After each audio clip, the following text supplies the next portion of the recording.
नमस्कार, eco and energy talk के इस एपिसोड में आपका स्वागत है। काफ़ी दिनों बाद आपसे मुलाकात हो रही है और आज जो मुलाकात है उसकी वजह यह है कि हम आपसे बात करना चाहते हैं प्लांटेशन के बारे में नहीं, बल्कि ट्री ट्रांसप्लांटेशन के बारे में। जो एक फ़लसफ़ा हमें पिछले कई सालों से बताया जा रहा है कि ट्री ट्रांसप्लांटेशन किया जाए, तो उसके बारे में बात करने से पहले मैं आपको बताऊं कि मैंने एक स्टोरी इस बारे में, एक रिपोर्ट लिखी है डॉयचे वेले हिंदी में, और जिसका लिंक हम डिस्क्रिप्शन बॉक्स में आपको दे रहे हैं। अगर आप उसे वहाँ पढ़ेंगे तो आपको पता चलेगा कि हम क्या बात कर रहे हैं। लेकिन उसको समझाता हूँ मैं यहाँ पर कि अगर देखिए, ये एक जो है पौधा है जिसको जेट प्लांट कहा जाता है, क्रासुला ओवाटा इसका एक साइंटिफिक नेम है। यानी उस फैमिली का ये छोटा सा पेड़ है जो अक्सर लोग घरों में लगाते हैं। काफ़ी मांसल पत्तियां इसकी होती हैं, दिखने में काफ़ी खूबसूरत है। इसी तरह से और पौधे भी हैं। अगर गमलों में लगे हुए पौधे जो मेरी बालकनी में रखे हुए हैं, इनको यहाँ से उखाड़ के कहीं और लगाना हो तो आप कहेंगे कोई दिक्कत की बात नहीं है, यहाँ से मिट्टी समेत इनको ले जाके कहीं और लगा सकते हैं। वो एक ट्रांसप्लांटेशन है। यानी धान की बुआई भी जब आप देखते हैं तो वो भी एक ट्रांसप्लांटेशन है। हम पौध लेते हैं और खेतों में लगाते हैं और वो ट्रांसप्लांटेशन हो जाता है। लेकिन अब मैं अगर आपसे कहूँ कि हम एक बहुत बड़ा वृक्ष, अगर आप दिल्ली में हैं और आपने अशोका रोड, लोधी रोड, इन जगहों में आप घूमे हैं, या आप पहाड़ हिमालय में गए हैं, बड़े बड़े आपने पेड़ देखे हों जो हैं, जैसे दिल्ली में मैं कह सकता हूँ कि जामुन के, नीम के, ये तमाम जो पेड़ हैं जो दिखाई देते हैं नई दिल्ली के इलाके में, या हिमालय में आप देखें कि ओक का पेड़ है या देवदार का पेड़ है, उससे कहा जाए कि इन पेड़ों को हम उखाड़ के इनको कहीं और लगाते हैं, ट्रांसप्लांट करेंगे, ताकि डेवलपमेंट प्रोजेक्ट के दौरान जो है हरियाली का नुकसान ना हो। तो आपको थोड़ा सा, आपकी प्रतिक्रिया क्या होगी? आप मुझे डिस्क्रिप्शन बॉक्स में लिख के बता सकते हैं क्या ऐसा करना संभव है। ऐसा नहीं है कि ऐसा किया ही नहीं गया। दुनिया के कई देशों में, जैसे सिंगापुर है, अमेरिका है, ऑस्ट्रेलिया में सबसे पहले फ़लसफ़ा आया, हमें बताया जाता है। तो वो जो है ऐसा नहीं है कि नहीं किया गया।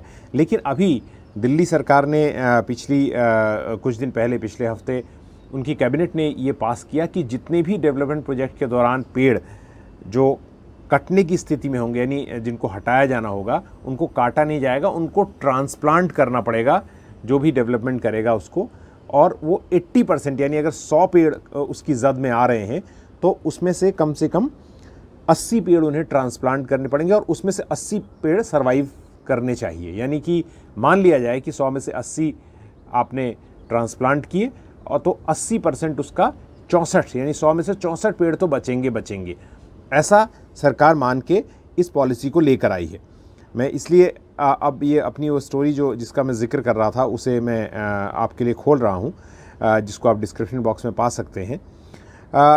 ये एक ऐसी बात है कि सरकार ये कह रही है कि हम ये ट्रांसप्लांटेशन की नीति को क्लियर कर रहे हैं, और अब जो भी डेवलपमेंट होगा उसमें ट्रांसप्लांटेशन पॉलिसी लागू होगी। लेकिन पहले से पॉलिसी जो है कि अगर आप एक पेड़ काटते हैं तो आपको उसकी जगह 10 पौधे लगाने पड़ते हैं। अब उनमें से कितने सर्वाइव करते हैं ये तो अलग बात है, लेकिन सरकार ये कह रही है कि वो नीति भी जारी रहेगी और ये नीति भी साथ साथ चलेगी। तो इसका पता लगाने के लिए अब इसमें बहुत सारे लोग कह रहे हैं कि केजरीवाल सरकार जो है वो आंखों में धूल झोंकने की कोशिश कर रही है, ये संभव नहीं है। और कई लोग कह रहे हैं कि उनकी नीयत जो है वो अच्छी है, लेकिन ये नीति अच्छी नहीं है। और कई लोग कह रहे हैं कि नीति भी अच्छी है, नीयत भी अच्छी है। अब मैं इस बारे में कोई यहाँ पर घोषणा नहीं कर सकता कि उनकी नीयत अच्छी है या नीयत ख़राब है। दोनों ही बातों की मैं पुष्टि नहीं कर सकता। लेकिन हम इतना ज़रूर कह सकते हैं कि इस पॉलिसी को लेकर कोई स्टडी नहीं हुई है। पहला सवाल तो ये है, अभी तक इस ट्रांसप्लांटेशन को लेकर कोई स्टडी नहीं हुई है, और आप किसी भी पेड़ को ट्रांसप्लांट करने की बात जो है वो नहीं कर सकते, ये हमें एक्सपर्ट बताते हैं। तो मैंने कुछ एक्सपर्ट से इसमें बात की, जिनका जिक्र मैंने अपनी इस स्टोरी में किया है। तो सबसे पहले जो बात किया हमने वो बात की पर्यावरणविद और दिल्ली विश्वविद्यालय के प्रोफेसर CR बाबू ने। और उन्होंने क्या कहा मैं पढ़ के सुनाता हूँ। उन्होंने मुझे जो इंटरव्यू दिया उसमें कहा कि पेड़ों को ट्रांसप्लांट करने का विचार ही बताता है कि नीति निर्धारकों को पर्यावरण की सही समझ नहीं है, राइट। और उनका ये कहना है कि उष्ण कटिबंधीय इलाकों में तो पेड़ों को इस तरह ट्रांसप्लांट किया ही नहीं जा सकता, प्रत्यारोपित किया ही नहीं जा सकता। प्रोफेसर बाबू ये भी कहते हैं कि सरकार 80% पेड़ों को ट्रांसप्लांट करने और उसमें 80% पेड़ बचने की बात कह रही है।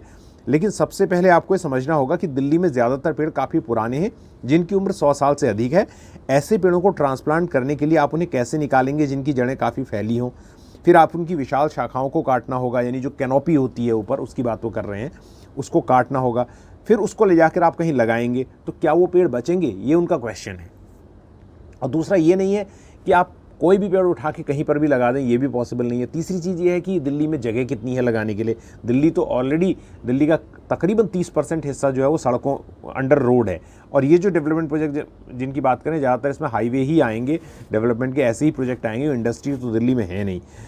अब देखिए, दूसरी ओर एक और जो एक्सपर्ट हैं और जिसे कहते हैं ट्री एक्टिविस्ट हैं कह सकते हैं, उनका नाम है पद्मावती द्विवेदी, जिन्होंने दक्षिण दिल्ली में ट्री सेंसस करवाया था।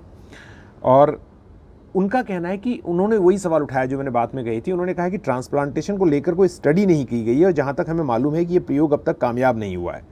वो कहती है कि सरकार द्वारा पेड़ों को बचाने का विचार और नीयत बहुत अच्छी है, ये अच्छी नीयत है, इस बात को इन्होंने मुझसे बहुत फोर्सफुली कहा। लेकिन ये नीति कितनी कारगर हुई है जानने के लिए पहले ट्रांसप्लांटेशन किए गए पेड़ों का अध्ययन करना ज़रूरी है। ये बहुत ज़रूरी है कि सरकार अपनी प्राथमिकता तय करे कि वो बचाने के लिए जो पैसा खर्च कर रही है वो कहाँ लगाएगी। ये बहुत इंपॉर्टेंट बात है, क्योंकि यही बात डी स्टैलिन ने भी हमसे कही, जो मुंबई में एक ट्री एक्टिविस्ट हैं और वो एक संस्था चलाते हैं। और उनका भी यही कहना था कि पेड़ों को ट्रांसप्लांट करने में जो उनका लोअर लेवल का जो एस्टिमेट था वो 50,000 से 1 लाख रुपया खर्च होगा। तो स्टालिन का यही कहना था कि सरकार को भी अपनी जो पद्मावती द्विवेदी भी कह रही हैं कि सरकार को अपनी प्राथमिकता तय करनी चाहिए कि वो अपना जो पैसा ट्रांसप्लांटेशन में खर्च कर रही है उससे बेहतर तरीके से क्या वो पेड़ों को और हरियाली को बढ़ा सकती है और वृक्ष लगा सकती है। तो ये तमाम चीज़ें हैं। अब हम आते हैं कि अभी तक की सच्चाई क्या रही है, क्योंकि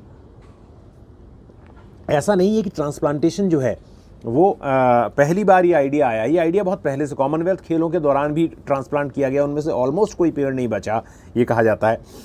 अब ये देखिए, आप मुंबई मेट्रो जो है उसको लगाने के लिए सरकार ने करीब जो स्टालिन कहते हैं बताते हैं कि 4000 पेड़ ट्रांसप्लांट किए, लेकिन उनमें से कम वो कहते हैं कि 3500 पेड़ जो है पेरिश, वो बर्बाद हो गए, वो हुए ही नहीं। और चलिए, ये तो एक एक्टिविस्ट का बयान है, लेकिन अगर आप कोर्ट में जो मुंबई मेट्रो ने कहा है, मुंबई रेल मेट्रो ने कहा, कोर्ट में उन्होंने ये बयान दिया और कहा, उन्होंने माना इस बात को कि 64% जो ट्री हैं 2019 में जो 1500 पेड़ लगाए उसमें से 64% पेड़ जो हैं वो नहीं बचे। तो यानी हम ये मानना चाहिए हमें कि जहां एक और केजरीवाल सरकार का जो टोटल गणित है वो है कि 64% पेड़ जो है 80 का, फिर 80% मैं ऐसे निकाल रहा हूँ, 64% जो पेड़ हैं वो लगेंगे। वहाँ जो आंकड़ा, सरकारी आंकड़ा आ रहा है जिसमें हम हमेशा मानते हैं कि वो थोड़ा लुकाव छुपाव उन्होंने किया होगा, तो वो भी कह रहा है कि 64% पेड़ तो बर्बाद हो रहे हैं। तो मूल मुद्दा यही है। इसी तरह से एक जो ट्री लवर हैं बवरीन कंडारी, उन्होंने, मैं कुछ तस्वीरें आपको दिखाऊंगा यहाँ पर, उन्होंने ये देखिए आप तस्वीरें, ये द्वारका की तस्वीरें खींची और इसको ट्विटर पे भी डाला, काफ़ी इस पर काफ़ी हल्ला हुआ। उन्होंने साफ तौर पर कहा है कि भैया ये चीज़ नहीं चल सकती है। ये जो पिछले साल आपने द्वारका एक्सप्रेसवे से हटा के द्वारका के एक इलाके में उन्होंने जो ये पेड़ लगाए गए, ये पेड़ नहीं पनपे हैं, ये पेड़ बर्बाद हो गए हैं। तो ट्रांसप्लांटेशन की पॉलिसी नहीं चल सकती है। दूसरी ओर एक और व्यक्ति हैं जो काफ़ी मेहनत से और लड़ते भिड़ते रहते हैं कोर्ट्स में, उनका नाम है राजीव सूरी, और वो ये कह रहे हैं कि अगर सरकार इस नीति को नोटिफाई करेगी तो फिर हम कोर्ट में जाएंगे। और उन्होंने डिफेंस कॉलोनी, अगर आप कभी घूमने जाएं तो डिफेंस कॉलोनी के इलाके में आप देखिए, उन्होंने बहुत अच्छा, जहाँ पर एक जो म्यूनिसिपल कॉर्पोरेशन का एक वाटर ड्रेन को कवर कर दिया था, तो उन्होंने वहाँ पर उसे बहुत अच्छे से उस कचरे के ढेर को एक बहुत बढ़िया ग्रीन बेल्ट में तब्दील किया है। तो उन्होंने कहा कि आप डेवलपमेंट प्रोजेक्ट के नाम पर कब तक इस तरह से पेड़ों को काटने का लाइसेंस लेते रहेंगे। और वो खुलेआम, ही इज़ वेरी अपफ्रंट, और वो बहुत मतलब उन्होंने बहुत फॉथराइटली इस बात को बहुत सीधे तौर पे कहा है कि जो सरकार कर रही है वो पुराना अनुभव भी बताता है, सरकार की नीयत पर उन्होंने सवाल उठाया है कि वो पेड़ों को काटने का लाइसेंस चाहती है, क्योंकि अगर वो डायरेक्ट पेड़ काटेगी तो लोग नाराज़ हो जाएंगे। अब वो सरकार कहेगी कि हम तो ट्रांसप्लांट कर रहे हैं, तो लोगों का जो विरोध है वो ब्लंट हो जाएगा। कुछ लोग कहेंगे हाँ हाँ सरकार की नीयत तो अच्छी है, लेकिन ये पेड़ काटने का एक तरह से लाइसेंस ही है। तो इस विचार के साथ मैं आपसे एक बार फिर से शुरुआत करना चाहता था, काफ़ी लंबे गैप के बाद।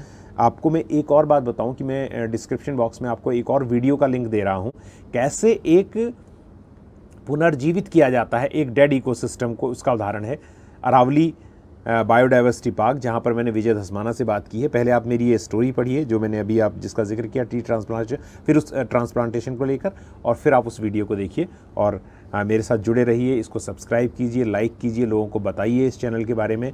मैं बहुत ज़्यादा अगर अभी पिछले दिनों नहीं आ पाया, लेकिन अब कोशिश करूँगा कि आपसे जुड़ता रहूँ। बहुत बहुत शुक्रिया।